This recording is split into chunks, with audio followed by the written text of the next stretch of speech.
Rob, you're on the cusp of making your 50th ANZ Championship appearance as a coach. How are you feeling about this milestone? It was actually a bit of a surprise. We were actually just going through last week how many games I'd actually been involved in, and we started adding them up, and all of a sudden it was at 49. So yeah, it's really exciting. It's been a real pleasure being involved for the last 4 seasons.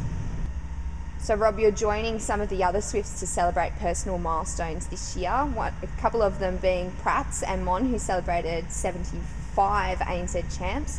You've known them since the very beginning of their careers.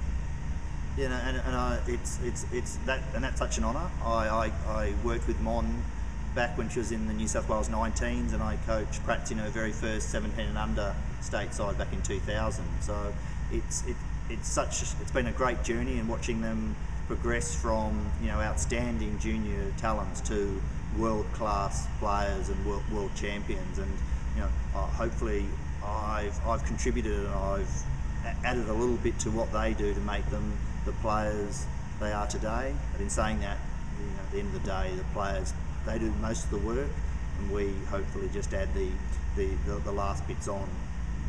Speaking to people in the New South Wales netball community, you're quite renowned for being a bit of a stats man and using technology. Is that something that you really love and enjoy about coaching? It certainly is, and I think it's an area that's growing, and it's an area that we're continuing to build and want to be the leaders in.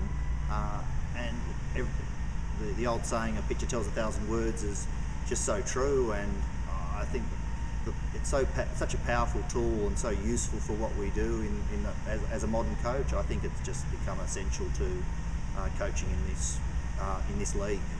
So looking back on the last 4 years and beyond, what's your favourite memory thus far? Favourite memory? I certainly think when I was lucky enough to be appointed to this position. So my very first game with the team, which was at the start of 2010 in Brisbane. I was actually on the Gold Coast, actually, not Brisbane. So, but being involved with the team for the very first time is such a special memory. And I guess my next favourite memory is just being involved with such magnificent athletes and working with a great, not even one group, because there's been a number of players that have been through the team in that time, and it's just such a pleasure to be able to work with great athletes.